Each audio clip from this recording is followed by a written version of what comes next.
pemirsa, terima kasih Anda masih menyaksikan Economic Lounge with ISEI dan masih bersama Pak Benyamin, Pak Husni, dan Pak Firmansyah. Ya, tadi pertanyaan Mas Firman, inflasi itu ada TPID, tapi kalau kita melihat TPID kan nggak punya keleluasaan untuk pengadaan barang gitu, tetap saja di pusat.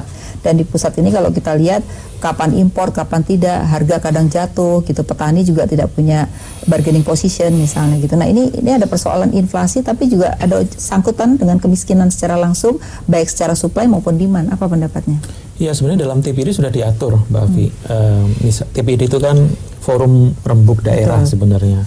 Di dalamnya tadi disampaikan ada elemen dari Bank Indonesia, dari kepala daerah, dari PPS, dan dari Bulog juga sebenarnya. Bulog daerah. Jadi misalnya ketika ada kecenderungan harga sudah mulai naik, biasanya Bulog yang menyampaikan apakah ketersediaan kebutuhan pokok itu ada di gudang Bulog atau tidak ada. Persoalannya adalah ketika secara nasional, ketika dilihat trennya ada kecenderungan kenaikan harga di tingkat agregat, itu bisa mengancam inflasi naik, maka suplai harus ditambah. Nah, kalau kita lihat diskursus yang beberapa akhir ini memang ada ketidaksinkronan data, baik dari Kementerian Perdagangan, Kementerian Pertanian, dan juga di kantor Wapres. Gitu ya. Jadi masing-masing melihat datanya masing-masing ya. Berbeda-beda. Tentu ini yang perlu kita hindari ya di kemudian hari. Artinya harus pakai satu data dong ya. Harus pakai satu data, entah itu pakai data BPS atau entah nanti pakai data Kementerian Pertanian atau Perdagangan, tapi satu data. Dan sehingga nggak dipakai spekulasi ya sama orang-orang ya. Ini banyak spekulan juga nih. Kan pedagang juga menunggu ini apakah pemerintah akan impor atau tidak impor. Kalau dia tidak impor, maka dia akan menahan sehingga harga akan naik.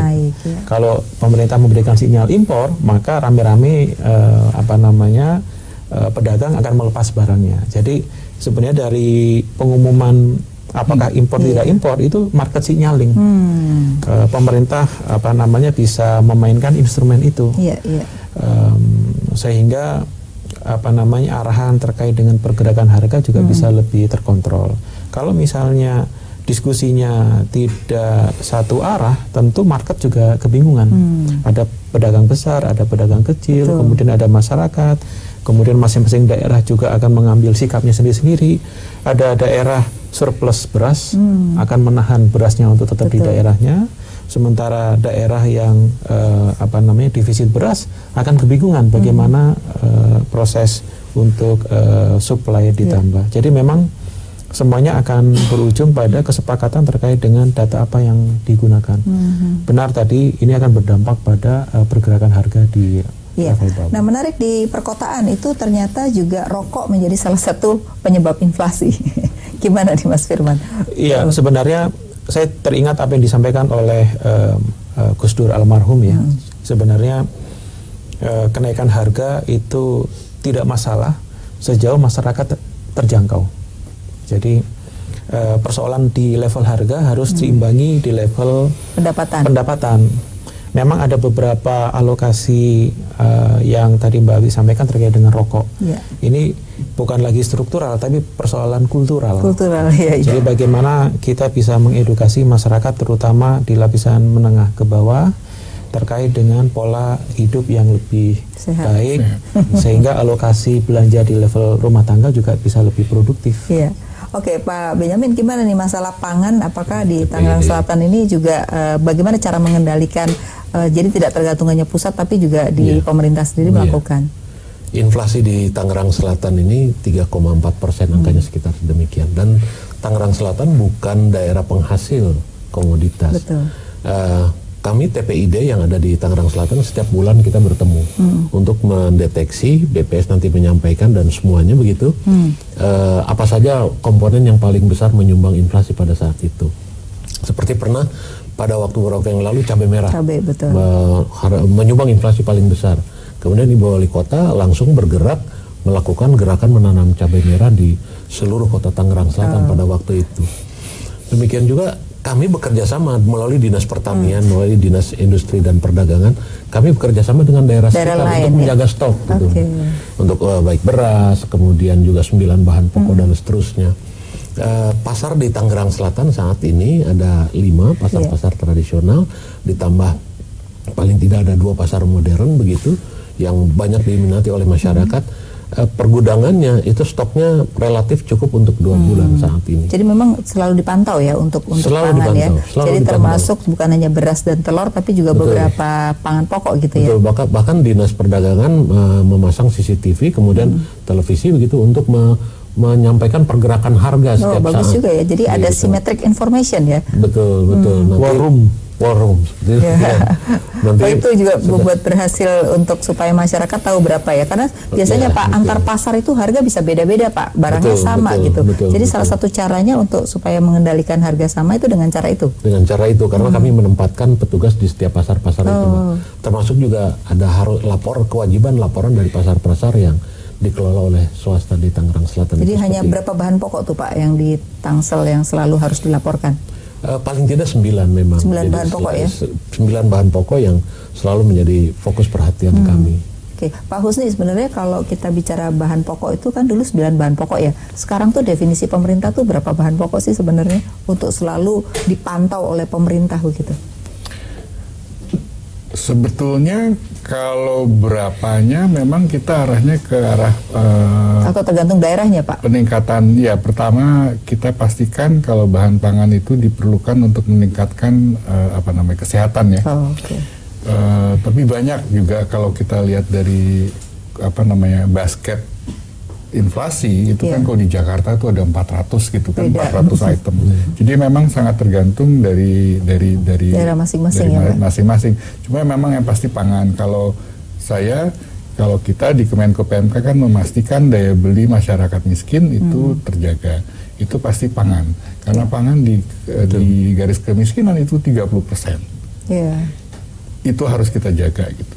Dan kalau pangan beras atau yang lainnya agak bergerak itu pasti daya beli teman-teman yang turun gitu. Itu yang kita pastikan daya beli tetap terjaga dengan memastikan bahan pangan itu harga-harga khususnya yang ada di kemiskinan di garis kemiskinan jadi konsumsi teman-teman di bawah itu.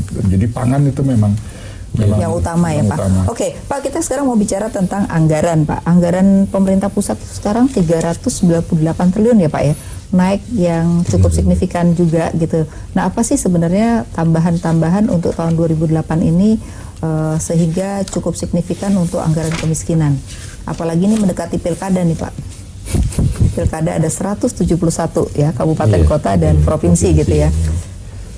Ya, ini kalau misalnya kita ambil data dari Dirjen Anggaran nih, karena memang mereka yang tahu benar dan teman-teman Bappenas ya. Betul. Memang untuk dari pengentasan penanggulangan kemiskinan kan kita ingin meningkatkan cakupan dan juga meningkatkan jumlah ya. Kalau meningkatkan cakupan itu seperti misalnya PKH tahun lalu 6 juta, tahun ini kita minta 10 juta.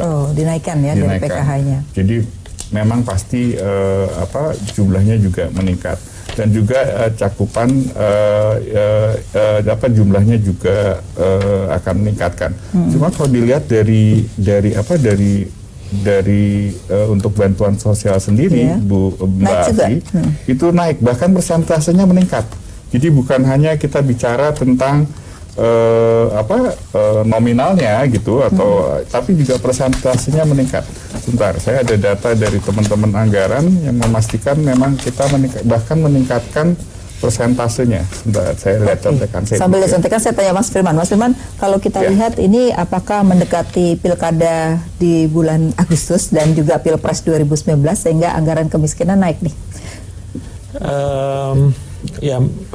Kita bisa berspekulasi seperti itu ya, tetapi sisi positifnya terkait dengan pengentasan kemiskinan adalah kita tentu berharap alokasi anggarannya tepat sasaran, karena terlepas tahun politik atau tidak tahun politik, kita punya pekerjaan rumah yang harus kita selesaikan, yaitu pengentasan kemiskinan.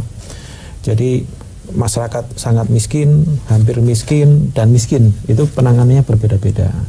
tentu kita belum tadi mendiskusikan terkait dengan profil negara kita yang rawan bencana alam. Betul. Jadi itu juga langsung miskinnya langsung naik. Nah, memang ada perlu penanganan khusus terkait dengan daerah-daerah yang belum ya, baru ada anggaran cadangan, tetapi bagaimana mekanismenya itu kelihatannya belum. Misalnya daerah di kawasan lereng gunung berapi, kemudian rawan gempa.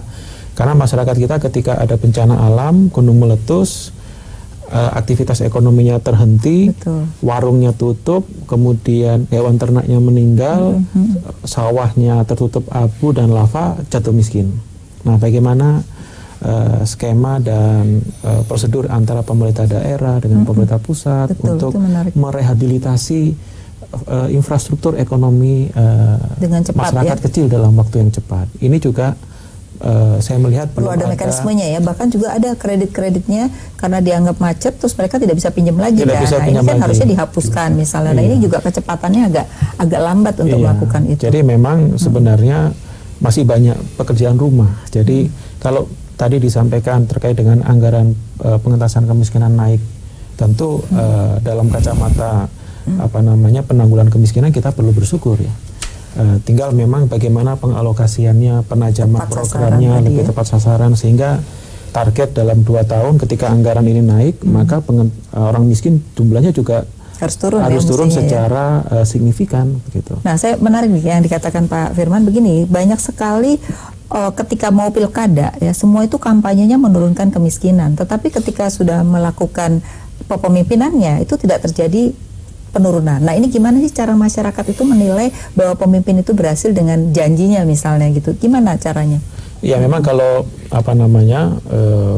profil pemilih kita, kalau Pak Budiono dalam orasi ilmiah pengukuhan guru besarnya adalah demokrasi berkualitas kalau rata-rata GDP per kapita kita sudah mencapai 6.000. Oh, kita belum nyampe ya, baru 4.500 sampai 5.000 ya. Iya, jadi memang ini yang membuat tadi itu pertanggungjawaban publik ke masyarakat menjadi tidak sustainable. Artinya masyarakat mudah lupa terhadap janji kepala daerah, kemudian orientasinya juga lebih jangka pendek.